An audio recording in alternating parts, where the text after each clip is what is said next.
Welcome, everybody. This is the first time we're having the MC Rewind here at Madison Church. My name is Brian. I'm the lead pastor here at Madison, and I have the privilege of having two of my good friends here today, Miss Julie Gilchrist. She is our children's director, working full-time now for us. We've been blessed to be able to have her after retiring from 28 years of children's ministry. So we've got a great topic for you today. Today we're going to be talking about 5 things that teachers want parents to know. So we also have to my right here, Andrew Moore, who is our youth director, and he's going to give us that great perspective for young people, and raising kids in this culture is one of the most difficult things on the planet. And so that's what we're going to jump into. Really cool opportunity we have with Julie and all of her friends in education. We said, Julie, what are some of the things that teachers want their parents to know about their kids? And so the first one you said was that we have your child's best interest at heart. Can you tell us a little bit about what that means? Yeah, absolutely. Everything that we do as teachers is focused around meeting your child's needs, whether it's individually or as the group, and we are thinking and wanting to do the best for them in their, not only academically, but we want to do what's best for them socially and emotionally, and to help them relationally, because there's a lot of relational situations that come up in the classroom. Absolutely. You took my pencil, just that idea of, no, maybe they didn't purposefully steal your pencil. They just took it because they needed it, right? Or maybe you just dropped it on the floor, and not necessarily going right to, accusing somebody that you stole their pen, that they stole my pencil. So we're thinking about all of those things, because we go into it because we care about kids. Right. And that's super important to us. Super important to remember. I think that probably translates to youth ministry as well. Yeah, absolutely. Having parents understand, having people like not even just parents, because sometimes it's not a mom or a dad, it's a grandpa or grandma who's dropping their kids off at youth. Having them understand that our volunteers, people in the church, we love your kids. We want your kids to not just survive, but thrive in this world. And so having parents understand that, like, we're not the enemy, but we do love your kids, and we want the best for them, and we're trying to set them up for life and whatever might come against them, equipping them with lessons and takeaways. But yeah, just having parents understand that church is a safe place because there are safe people that love your kids and want the best for them is huge. And I think that's across the board, even with children's ministry and everything. And I think sometimes, as just not as teachers, but as ministry leaders, we also set boundaries, which can be 100%. Uncomfortable.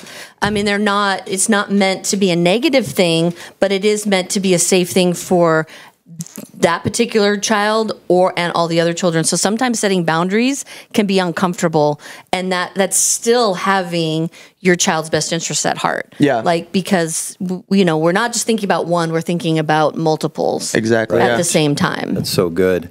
Yeah, I was thinking too, just kind of at large, in life, if you adopt this principle to assume the best intentions by the people in front of you, you're going to have so much less bitterness in your life, so much less friction in your relationships, because you trust their heart. Like, if you married somebody, you married them for a reason. You ought to trust their heart that they're in it for you.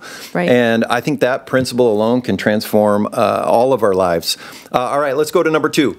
Attendance is a key to success. It's kind of obvious, but flesh it out a little bit. I think that's the one thing, that goes back to, we've planned lessons, we have standards as teachers that we have to follow, that we're expected for the kids to know, and your child being there every day makes a difference.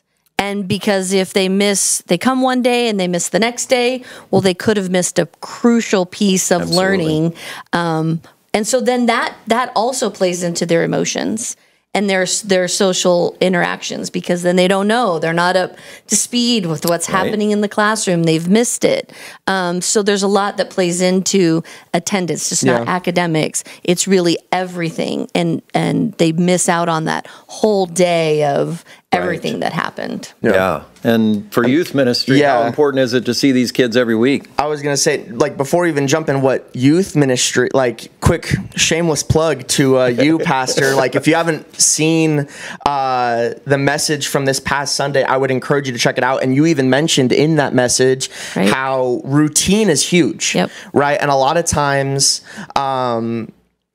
routine is what sets a young person up for their future, right? You have parents bringing their kids to school every single day, and that routine of I get up at 7 a.m., I brush my teeth, I put my clothes on, that becomes second nature. So it's no longer this thing where you have to tell, like, parents don't have to tell their kids every single morning, all right, it's time to get ready for school on a weekday, because kids already know it's time to get ready for school when they wake up, right? It builds that routine. So if you are taking your kids to church every weekend and kids are coming to youth every Wednesday, it builds that routine of, rather than, and because if we're being completely honest, in today's society, in today's day and age, there is temptation everywhere. Absolutely. So you take a young person, 15, 16, 17 years old in high school, rather than go to a party on a Wednesday night, sorry, it's part of my routine now, I have to go to church, right? And it's not even I have to, I get to go to church, right? There's a routine that's been established, the foundation has been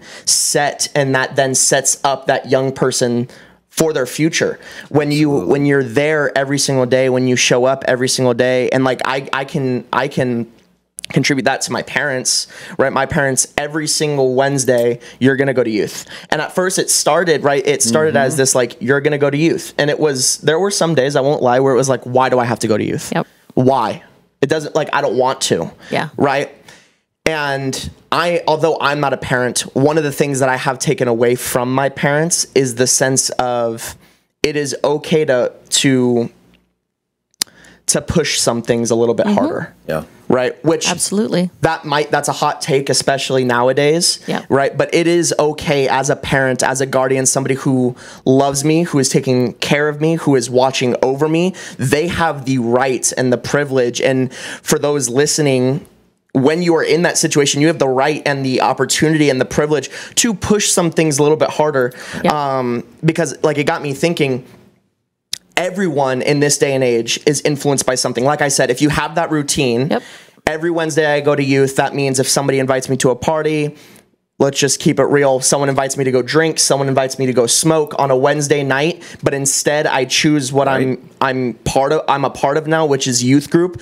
I choose to be a part of something on Sunday because I go to church, or I go to Bible study, whatever it is. That routine saves that person. So rather than be influenced by the world or influenced by their friends, they're being influenced by godly people and godly characters. Absolutely. It's huge. It's important, especially for youth and for kids. And not only that, but that established way of living honors God too. And God uses that to help us to be brought back to the places where we need to be when we choose not to. Because sometimes we choose not to, right? But He, as parents and as ministry leaders, that being that consistent piece, that is laid down then into the nature of the person, and God then uses that to remind them to say, hey, remember when you did that? Remember when you went and what it was like? That's still there for you. Come on home. Come on home. Sunday we also said obedience precedes blessing. Like this rhythm of obedience in your life and these rhythms that you establish. And as a pastor, like, I get a front row seat to this, and I see lives come into our church broken, falling apart, and just the mere consistency of getting their family in a rhythm of coming to church does supernatural work in their lives, and they begin to transform. We've got families now that could testify of that. Let me just challenge you, parents, directly. You put effort and thought into every area of your child's life. And there are many parents that neglect thought and effort into the spiritual lives of their kids, because we have this fear, like, I want to teach them how to brush their teeth. I want to teach them to go to school. I want to teach them to do all these things, but when it comes to faith and spirituality, I want them to choose for themselves. Right. Why not invest in the most important question of their life. Yeah. Where will I spend eternity? Yes. And be very involved in making them go to church. And I think that is just such a solid principle. If you'll take that one thing away, you can literally change the direction of your family. And we see evidence of that every week where families are investing in that, and they change. Church is not perfect, but it is transformative to be in God's presence every single week. Absolutely. And again, it's that everyone is influenced by something. Yes. Especially kids. They are sponges for information. So why not get them into a healthy place? Why not get them into church? Why not surround them with godly people?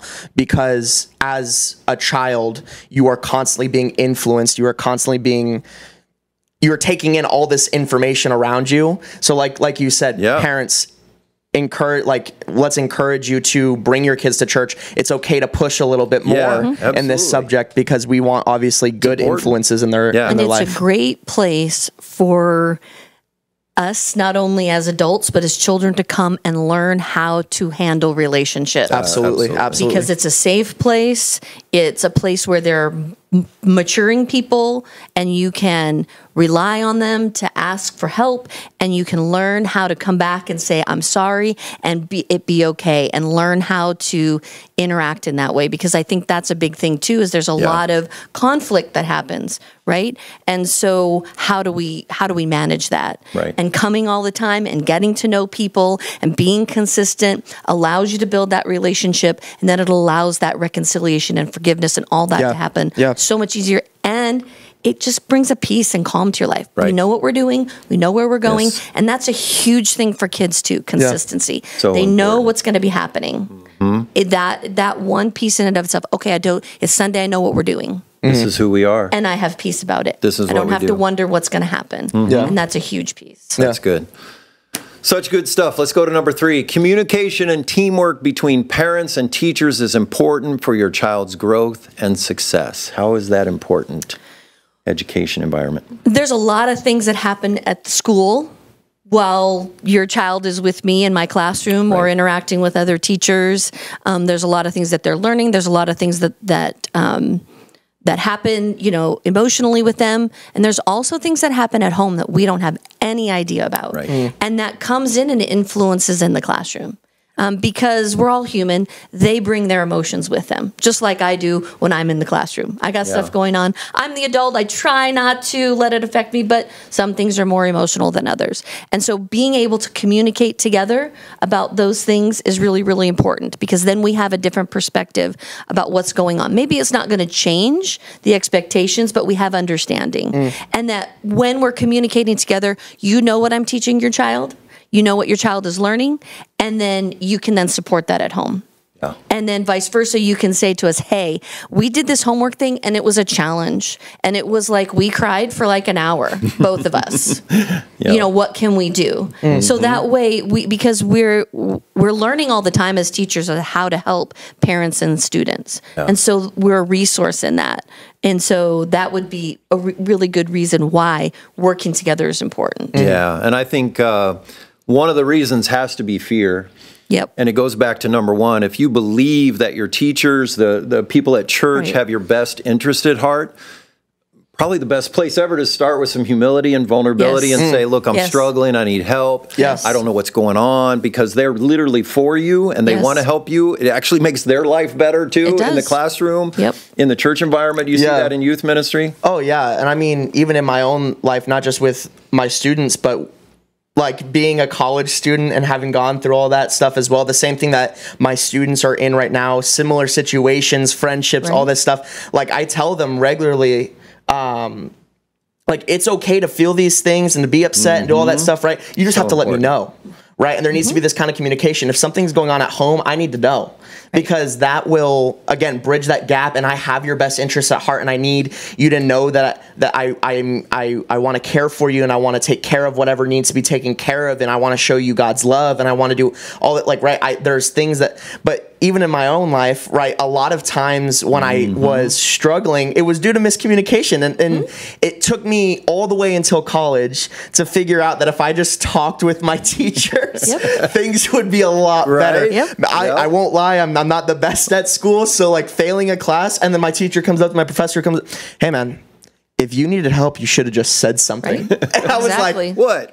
I can do that. Like, that's a thing. I can Exactly. I can talk to you. And so that's the thing. That's the perspective though that we need to understand is kids don't realize that. No, Yes. they don't. And youth don't realize that. Again, it took me getting into college, failing college classes, and I'm like, the world is ending. I suck at school. And then my professor comes to me, he's like, bro, if you needed help, just say something. Yeah, exactly. And so that's why, like, right now, as parents, as teachers, as just mentors in general, we need to deliver that message to kids of, we have your best interests, communicate with us. Yep.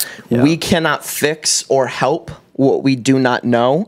And that also goes, Exactly. like you said, side by side with mentors, spiritual shepherds, whatever you want Right. to call people like us, coordinators, Yep. directors, whatever you want to call us, right? Us and parents need to collaborate with that as Yep. well. It can't just be hey, we're only finding this out because of your kids. Sometimes we need to Yeah. have you come to us and be like, hey, this is Yeah. what's going on at home right now.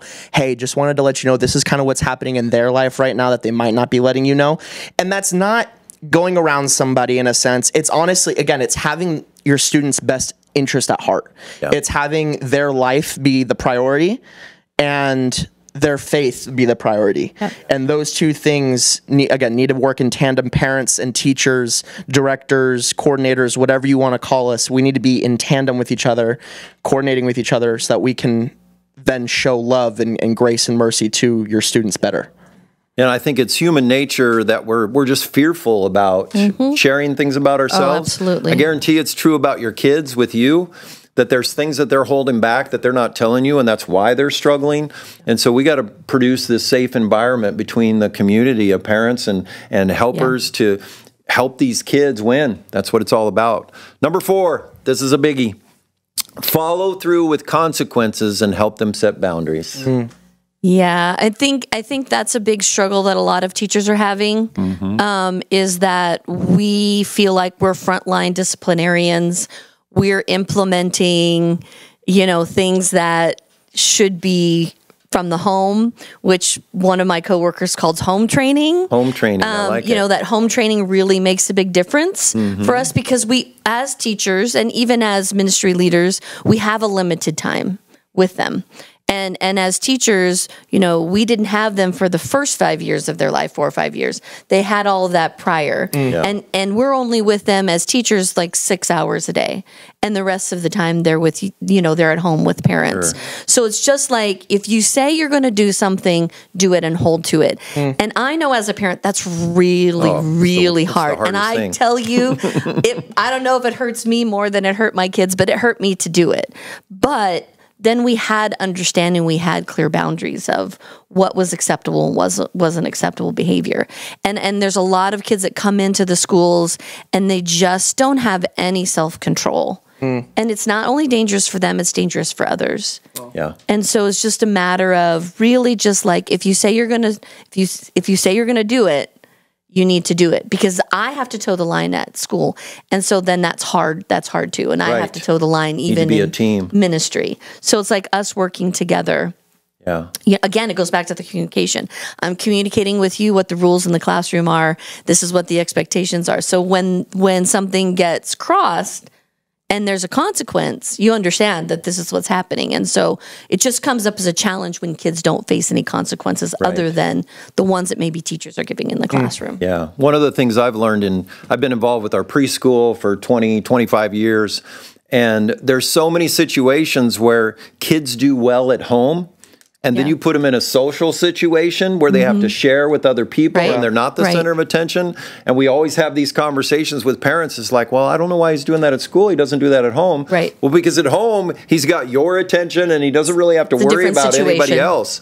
That's why it's so important for you to put yourself as a parent into coaching situations where you have multiple kids that you're viewing your child in social situations. If your teacher's the only one that's coaching them in that, you're missing out on the opportunity to invite some other kids to your house, watch them play together, go to the park, see what they're doing and how they interact with other kids. And then you'll be able to be on the same page with your teachers because they're seeing that social challenge that maybe you don't see at home. and maybe they're having it at school. And by the time they're teenagers, some of these patterns are deep in them already. Yeah, Yep. it's almost like they're too far gone. No, but for real, No like one's ever too far gone. that's That's facts.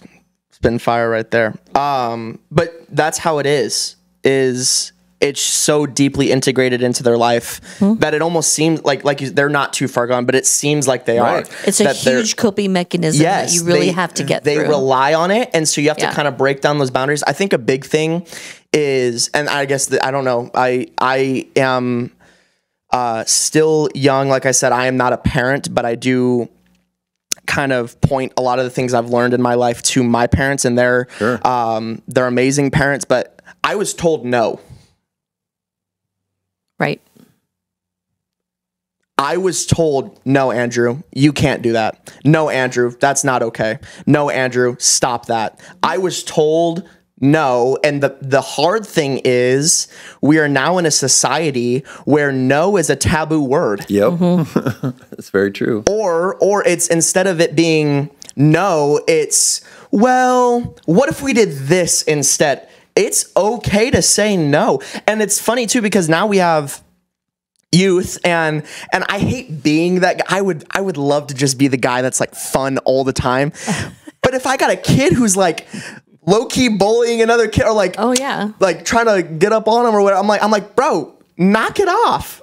No. And they just look at me like with this like blank stare, deer in headlights, like, I'm like, have you never heard the words that no? word? And then I joke around. I'm like, I can say it in Spanish for you. Like, I can do that too. Right? Yeah, all of us. It's so Just maybe not necessary, but I can do that but too. like, it's just funny how now in today's society, no is like taboo. Yeah. Mm-hmm. When in reality, just saying no and telling them why there's a no helps them know Exactly. what to do moving forward. Like, Right. hey, should I put my hand on the stove? No. Yeah. Well, why? Because kids are all, why? Yep. Kids are all about Always the why. have a why. They have to understand everything in the world. Why? Well, if you put your hand on the stove, you're going to burn yourself. Okay, that makes sense. Yeah. Right? And that's something obviously a kid wouldn't want to put their hand on the stove. As parents, we're going to protect our children. Hey, mom, dad, can I go out drinking with my friends if I'm underage? Well, I'd prefer if you didn't. No, just No. tell them no. Because then by going, well, it opens up this idea and this realm of possibility that, well, maybe not right now, but tomorrow or the day after or whatever. Like, and so just by going, no, cut it out. We're not going to do that. We're not going to go into that. And here's why. You're teaching your kids, and you are instructing them and guiding them and setting them up for a better future, as opposed to them never hearing the word no and finding things out. Yes, kids need to learn from their mistakes, and sometimes that means letting them fall and get back up on their own. Right. But while they are still young and before they get into those years where they have to make mistakes on their own, guide them with the word no. Absolutely. Yeah, it's so important. I was blown away by some teaching this week where they were talking about one of the reasons why we have so much anxiety in young people today is because they've never had to deal with their emotions. They've never been told no. Yeah. They've never been guided through this process that I'm disappointed in this and I don't know how to handle it. So then as they age, Yeah. something difficult comes into their life and they have no coping skills, and they just, anxiety takes over. Yeah. And it's because we haven't set boundaries all along for them to train them in it. That was something I was thinking about, that, over my 28 years of teaching, kids really thrive in structure. They do. They really do. And want I've it. seen a lot of different teachers, and some of them just, go against having structure in the classroom. And my experience, even the most rowdiest, rough kid wants structure. Yeah. Because they want to know what's happening and they want to know what's coming. And I think that that's another anxiety-driven piece. Gives them confidence if There's they know. just so much inconsistency that I don't know what's happening. And so that structure and boundary setting and follow through is super important. Yeah. It helps keep them feel safe. Yeah. Yep. And I can guarantee, I bet you we've all had this experience where you've disciplined the difficult kid. And the next week they come back, they won't leave your side. They're your best friend. They're your best friend because they've been waiting for somebody to stop them and put a boundary on them. My most challenging, well, not my most, but one of the most challenging, most recently, is always constantly would say, "You're my best friend. Yeah. You're my best friend." And it was the largest, I would probably say it was the largest challenge of my career. Yeah. And I've experienced it, but it was just consistently following through on what I said I was going to do. So important. Yeah. Let's go to number 5, last one. Read and talk with your kids. Why is that so important from an education standpoint? Because reading and having conversation helps build language. Yeah. And we have a lot of students that come in with more than one language, and just spending time, even if it's reading in another language, even if it's reading in your home language, talking in your home language, it builds literacy. Yeah. And that's a huge piece of a challenge that teachers are facing is literacy. So just reading and talking to them and having conversations. How was your day? How did things go? Engaging them and talking and, I'm going to go to the store and I'm going to buy these things, and just talking out loud about how you talk as an adult and process things is really big because it lays a foundation of language for them so that when they have to go academically into the classroom to do it, then they've got something to build upon. Yeah. They have vocabulary, they have something. Building blocks. That's good. I think it's interesting that in the beginning was the Word. Correct. Like this is God's design for us, that we would learn through words.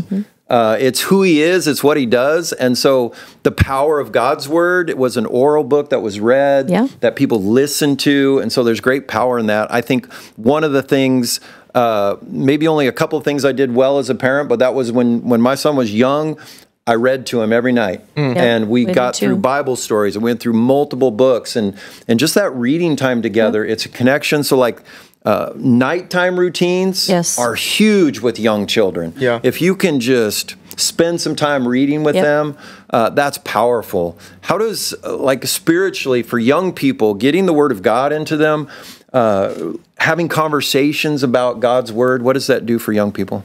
I think, again, going off of what Julie said, the whole teaching them how, or not even teaching them how, but reading with them, right, going through books with them opens up that ability to process what things mean, their vocabulary, the way they speak from there on, because what we read influences how we think and how we think influences what we say.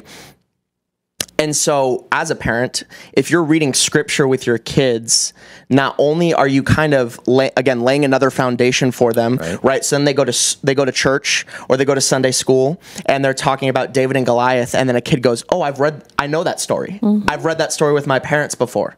Right? There's a foundation that's built there, so now you can build on top of that. Not only that, but when they get to youth groups, when they get to young adult groups, when they get to college groups, that foundation has been able to been built on. So now it's a wider foundation, it's a bigger structure, whatever it is, right? And then on top of that, they're able to speak about it. Yeah. They've read it enough. Yes. It started when they were young, and they've been able to build on it throughout all these years that now they can talk about it. Whereas the unfortunate case is some of these youth students, right? They get to youth never hearing about the Bible, Any of the basics. and because of that, they don't know. They don't have a framework. They've never heard of this story. They've never heard of what Jesus's grace looks like, or His mercy looks like, or what it means to be obedient, or follow God's law, or anything like that. They don't know any of that because it's never been read with them. It's never been spoken to them. It's never been taught anything like that. And then on top of that, you have, let's talk about this, and they don't know what to say. Right. Or they're at a loss of words because they've never had to talk about their faith like this before. Because they're still just processing the story exactly. and trying to figure out. This is their first time. Okay, wait, what? Yeah. Huh? He got what? Yeah, exactly. And then that's the other thing, the disconnect, right? If you start them young, right, reading these stories and start them just with any sort of literature, their vocabulary grows, their knowledge grows, right? And so then you're able to read bigger books and you're able to read more chapters and do things like that. And I'm not just talking about the Bible, I'm talking about just in general. Absolutely. Yeah. Right? So you start them young and they will only grow from there. Foundational. Yeah. And it's those, and really if as a parent starting out with what I call the big Bible stories, right? You've got creation, Adam and Eve, you got Noah, Moses, those really just big, hero stories that David and Goliath, King David, all of those are really good foundational stories to get a good idea of kind of what the Bible is about. Right. And who God uses in the Bible to help, move forward his goals and what he wants for us as his children.